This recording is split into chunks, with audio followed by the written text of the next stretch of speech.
Buenas noches. Vamos a hacer la lectura del volumen 21, lectura 13, de abril 8 de 1927. Dice Luisa, estaba siguiendo los actos que el querer divino había hecho en toda la creación. También buscaba los actos que había hecho tanto en nuestro primer padre Adán como en todos los santos del Antiguo Testamento, especialmente donde el supremo querer había hecho resaltar su potencia, su fuerza, su virtud vivificadora, y mi dulce Jesús moviéndose en mi interior me ha dicho: hija mía, las más grandes figuras del Antiguo Testamento, mientras eran figuras y figuraban al futuro Mesías, encerraban al mismo tiempo los dones, la figura, y simbolizaban todos los dones que habrían poseído los hijos del fiel supremo.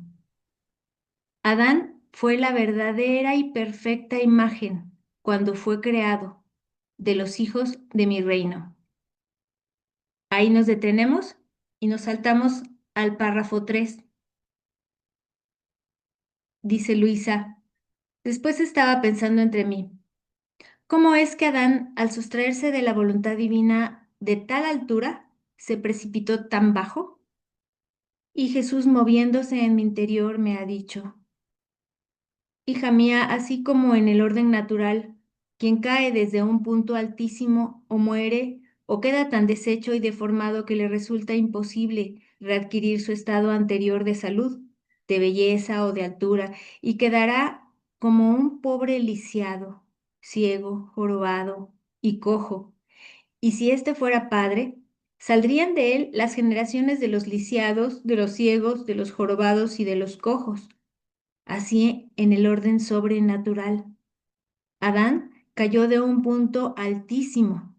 Él había sido puesto por su creador en un punto tan alto que sobrepasaba la altura del cielo, de las estrellas, del sol. Convivir en mi voluntad moraba por encima de todo, en Dios mismo. ¿Ves entonces desde dónde se precipitó Adán?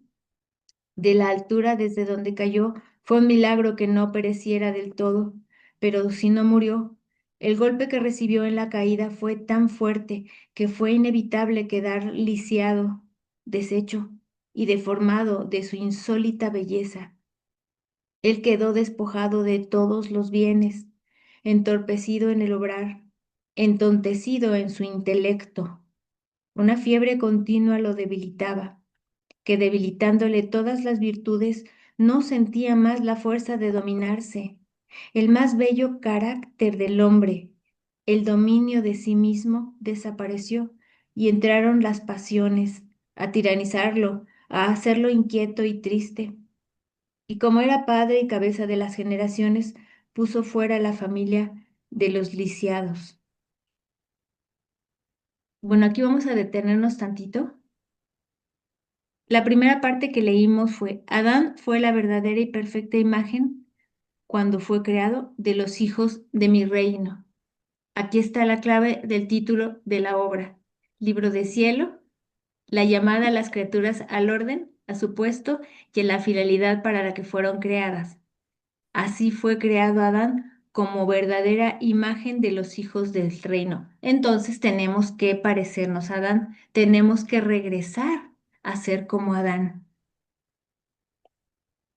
Más adelante nos dijo Jesús que cayó de un punto tan alto. ¿Cuál es ese punto tan alto?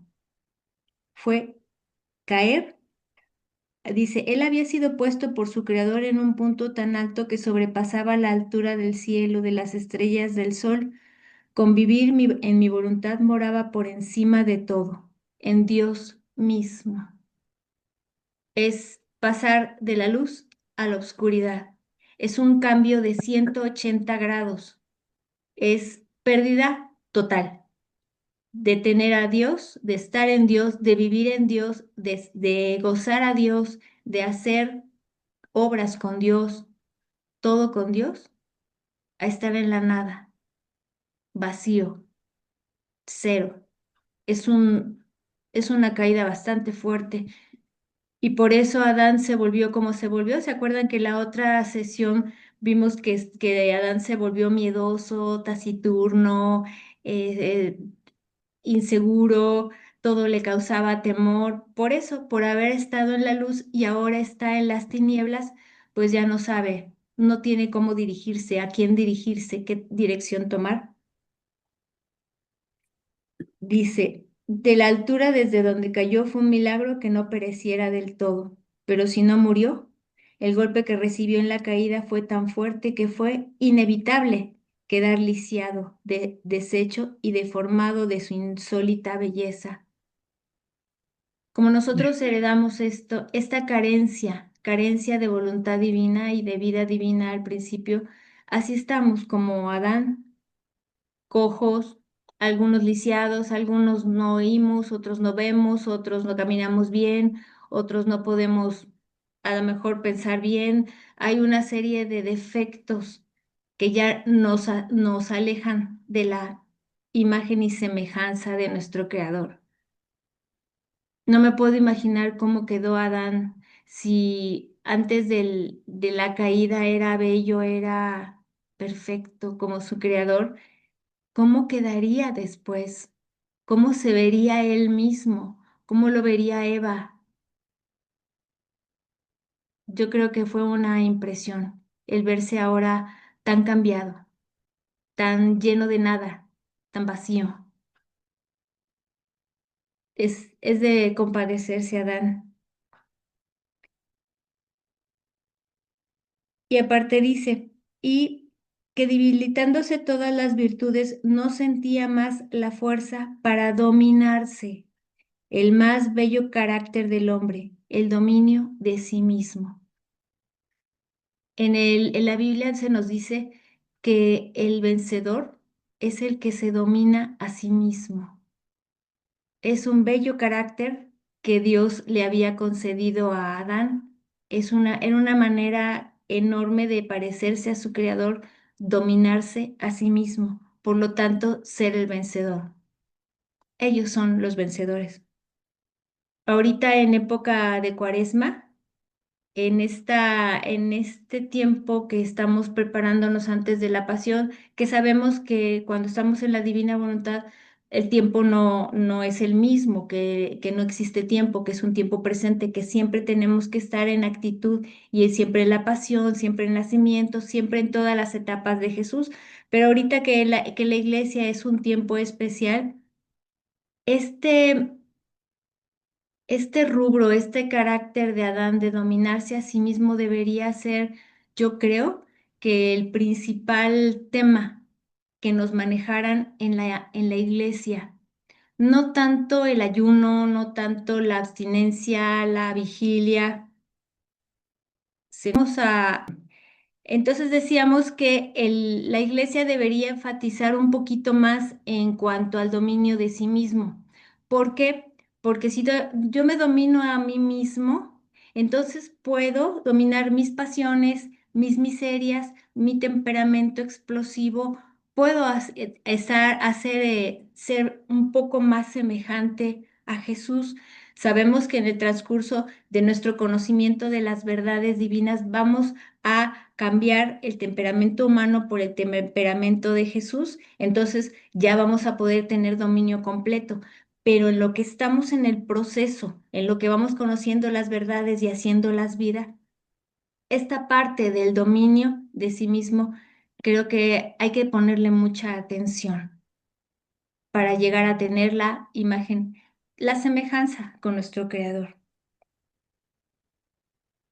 Bueno, más adelante Más adelante dice, en el párrafo 5, el no hacer mi voluntad creen que sea cosa de nada. En cambio, es la ruina total de la criatura. Y por cuantos actos de más de voluntad propia hace, tantas veces de más acrecienta sus males, su ruina, y se excava el abismo más profundo donde precipitarse. Aquí esto de los actos de más que hace con su voluntad propia También puede caer en el rubro del dominio de sí mismo, porque decir, ahora no quiero actuar con la voluntad humana sola, sino quiero estar fundida en la voluntad divina, eso nos hace pensar, nos hace razonar en que vamos a dominarnos, vamos a dominar nuestras pasiones, nuestras miserias. Va una cosa con la otra. En el párrafo 6 dice, entonces pensaba entre mí, si Adán por una sola vez que se sustrajo a de la divina voluntad, cayó tan bajo y cambió su fortuna en miseria, su felicidad en amargura, ¿qué será de nosotros que tantas y tantas veces nos sustraemos de esta adorable voluntad? Ahí Luisa nos está confirmando lo que estamos comentando, ¿no? ¿Qué será de nosotros que en cada momento nos sustraemos de la divina voluntad? Y dice, pero mientras esto pensaba, mi amado y único bien ha agregado. Hija mía, Adán cayó tan bajo porque se sustrajo de una voluntad expresa de su Creador, en la cual venía encerrada la prueba para probarlo en su fidelidad hacia aquel que le había dado la vida y todos los bienes que poseía. Mucho más que lo que Dios pedía de él ante los tantos bienes que gratuitamente le había dado, era que se privara de los tantos frutos que le había otorgado, solo de un fruto por amor a aquel que tanto le había dado. Y en este pequeño sacrificio que Dios quería de él, le había hecho saber que no quería otra cosa que estar seguro de su amor y de su fidelidad. Adán debía haberse sentido honrado de que su creador quería estar seguro del amor de su criatura. Tenemos que estar honrados de que Jesús nos pruebe nuestra fidelidad. No hay que quejarse por qué me pasan, por qué las pruebas, por qué Dios es así. Gracias y estoy honrada porque quieres un acto de fidelidad, quieres mi fidelidad completa, quieres una prueba. Perfecto. Muy bien, sí, Jesús. Continúa diciendo Jesús, se acrecentó la culpa porque aquel que lo atrajo y persuadió a caer no era un ser superior a él, sino una vil serpiente, su capital enemigo. Su caída trajo más graves consecuencias porque era la cabeza de todas las generaciones. Por tanto, todos los miembros debían sentir como con naturalmente los efectos del mal de su cabeza, o sea, las siguientes generaciones, desde Caín, Abel y todos sus hijos hasta nosotros y la última persona que nazca en el mundo, el último ser viviente humano que nazca en el mundo, todos vamos a sufrir de esta caída. Dice Jesús, mira entonces que cuando una voluntad mía es expresa, querida y mandada, aquí están las voluntades de Dios. Ajá, querida y mandada, es expresa, los mandamientos, es algo que Él manda. Y la voluntad querida es lo que a Él le gustaría que hiciera la criatura. Repito, mira entonces que cuando una voluntad mía es expresa, querida y mandada, el pecado es más grave y las consecuencias son irremediables. Y solo mi misma voluntad puede reparar tanto mal como sucedió a Adán. En cambio, cuando no es expresa, si bien la criatura está en deber de pedir para conocer mi voluntad en su obrar, si dentro de su acto entra un bien, es la pura gloria mía. Pero si no es expresa, no es tan grave el mal y es más fácil encontrar remedio. Y esto lo hago a cada criatura para probar su fidelidad y también para poner al seguro el amor con el que dicen que me aman, con el que dicen que me aman. ¿Quién es aquel que no quiere estar seguro de un terreno que adquiere tanto que hasta llega a ser las escrituras? ¿Quién es aquel que no quiere estar seguro de la fidelidad de un amigo, de la lealtad verdadera de un siervo? Entonces, para estar seguro, hago conocer que quiero los pequeños sacrificios, los cuales le llevarán todos los bienes, la santidad y realizarán la finalidad para la que fueron creados. En cambio, si son reacias, todo estará trastornado en ellas y todos los males le lloverán encima.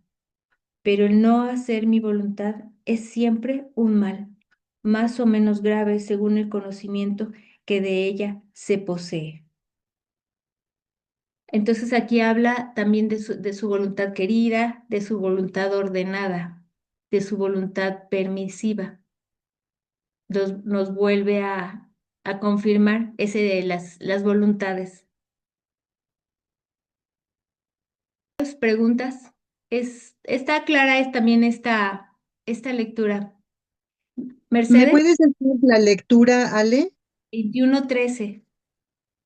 Gracias. Cada acto es una prueba, ¿verdad que sí? No, cada acto no es una prueba. Ajá, No, más bien la prueba es si estás dispuesta o no en que en tu acto esté la divina voluntad. Y ya que lo decidiste, entonces ya haces el acto, ajá. Ok, ¿sí? Ajá, gracias. primero la decisión, la intención de llamar a la divina voluntad en tu acto, haces el acto, entonces ya es un acto divino o es un acto humano, pero no es una prueba. Ah, Ujú. gracias. Muy bien, sí, Mercedes. Lucy. Sí, bueno, cruzándome en este planteamiento que hace Mercedes, me gustaría como que poner un ejemplo.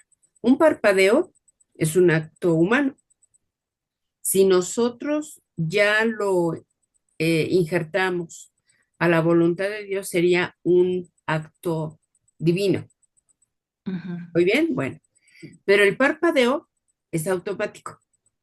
ujú, Es un acto de lo que llamamos en el mundo y en la fisiología involuntario, aunque dice el doctor Tomasini que todo es voluntario, pero dijéramos que desde el saber que tenemos humano es involuntario como el latido cardíaco. No estamos pensando que se haga o que no se haga. Lo que sí podemos hacer es que al injertarlo en la divina voluntad, aunque yo no esté